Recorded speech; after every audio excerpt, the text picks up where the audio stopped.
Hello நாட்டீஸ், welcome to ups நாட்டி vibes. இன்றைக்கி மசாலா உதிராமல் டேஸ்டியான கிறிஸ்பியான காலிஃப்ளவர் 65 எப்படி செய்கிறதுன்னு பார்ப்போம் வாங்க. ஃபஸ்ட்டு ஒரு கடாயில் காலிஃப்ளவரை வந்து நல்லா ஹாட் வாட்டரில் உப்பு மஞ்சள் தூள் போட்டு நம்ம நல்லா கொதிக்கிற தண்ணியில் அதை போட்டுட்டு கொஞ்ச நேரம் அதை ரெஸ்ட் பண்ணிவிட்டு விட்டுறணும்.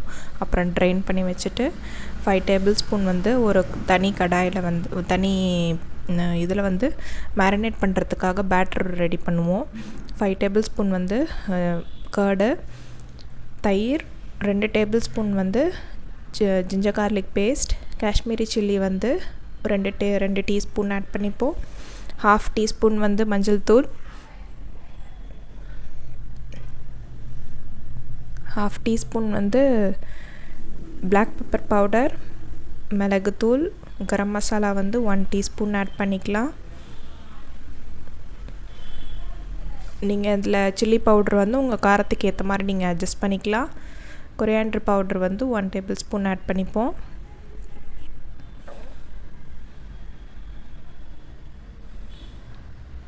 இதில் தேவையான அளவு உப்பு நீங்கள் ஆட் பண்ணிக்கோங்க. இது மசாலா கண்டிப்பாக எண்ணெயில் உதிராது, தனித்தனியாக போகாது. அந்த இதோட காலிஃப்ளவரோடு சேர்ந்து ஒட்டி நல்லா டேஸ்ட்டாக சூப்பராக இருக்கும். 1/2 டேபிள் ஸ்பூன் இதில் லெமன் ஜூஸ் ஆட் பண்ணிப்போம். இதை நல்லா மிக்ஸ் பண்ணி கொடுத்துக்கலாம். நம்ம ஸ்பூனில் மிக்ஸ் பண்ணால் சரிப்பட்டு வராது. நல்லா ஹேண்ட் வாஷ் பண்ணிவிட்டு நல்லா ஒரு மிக்ஸ் கொடுத்துட்டு, எனக்கு காரம் பத்தலை, அதனால் நான் இன்னும் கொஞ்சம் சில்லி பவுடர் ஆட் பண்ணிக்கிறேன். நான் காஷ்மீரி சில்லி பவுடர் தான் ஆட் பண்ணியிருக்கேன். இதில் 4 டேபிள் ஸ்பூன் அரிசி மாவு,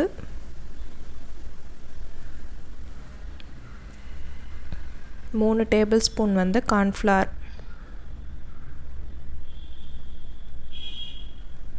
இதையும் போட்டுட்டு நல்லா மிக்ஸ் பண்ணி கொடுத்துக்கலாம்.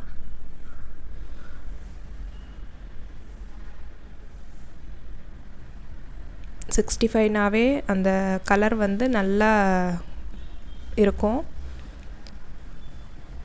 எனக்கு கலர் பத்தலை, அதனால் நான் என் குழந்தைங்க அந்த ஃபஸ்ட்டு பார்க்கும்போது அந்த சாப்பிட்ணுன்னு தோணணும்ல, அந்த மாதிரி இருந்தால் தான் அவங்களுக்கு பிடிக்கும்.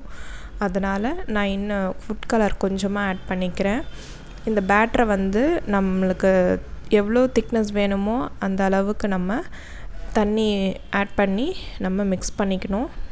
நான் கொஞ்சமாக ஃபுட் கலர் ஆட் பண்ணியிருக்கேன். இப்போ நம்ம பிளான்ச் பண்ணி வச்சுருக்க காலிஃப்ளவரை இதில் போட்டு நல்லா மிக்ஸ் பண்ணி கொடுத்துக்கணும். நல்லா அந்த மசாலாஸ் இதோடு ஒட்டுற மாதிரி மிக்ஸ் பண்ணி கொடுத்துக்கணும். இதை ஒரு 1/2 அன் ஹவராக அதை ரெஸ்ட் பண்ணிக்கலாம். அப்போ தான் அதில் உப்பு காரம்லாம் நல்லா பர்ஃபெக்டாக இருக்கும். இதில் கடாயில் ஆயில் ஹீட் பண்ணிவிட்டு ஒன்று ஒன்றா போட்டு நம்ம பொரித்து எடுத்தோம்னா நம்மளோட காலிஃப்ளவர் 65 ரெடி. மசாலா உதிராமல் கிறிஸ்பாக, மேலே அவுட்ரு கிறிஸ்பாகவும், உள்ளே பார்த்திங்கன்னா நல்லா சாஃப்டாகவும் நல்லா செம்ம டேஸ்ட்டாக இருக்கும். வேறு எந்த கடை மசாலாஸும் நம்ம யூஸ் பண்ண வேணாம். இந்த நம்ம வீட்டில் இருக்கிற மசாலாஸ் யூஸ் பண்ணாவே போதும், வேறு எதுவும் யூஸ் பண்ண தேவையில்ல. இதை திருப்பி போட்டுட்டு நம்ம எடுத்தோம்னா காலிஃப்ளவர் 65 ரெடி ஆகிடும். இது எப்படி இருக்குன்னு ட்ரை பண்ணி பார்த்துட்டு உங்கள் ஃபீட்பேக்கை மறக்காமல் சொல்லுங்கள்.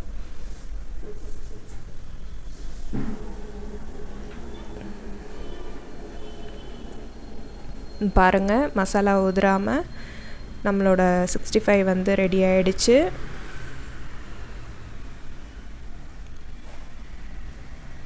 ஃபஸ்ட் பேட்ச் எடுத்துட்டேன். இதில் செகண்ட் பேட்சும் நம்ம போட்டு எடுத்துக்கலாம்.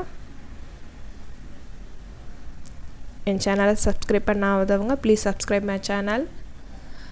சப்ஸ்கிரைப் பண்ணிவிட்டு பக்கத்தில் இருக்கிற பெல் ஐக்கானை கிளிக் பண்ணுங்கள். நான் போடுற ஒவ்வொரு வீடியோவும் அப்போ தான் உங்களுக்கு நோட்டிஃபிகேஷன் வரும்.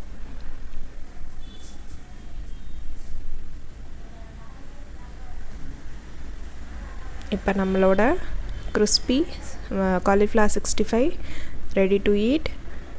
பிடிச்சிருந்தா லைக் பண்ணுங்கள், ஷேர் பண்ணுங்கள், கமெண்ட் பண்ணுங்கள். தேங்க்ஸ் ஃபார் வாட்சிங். தேங்க்யூ.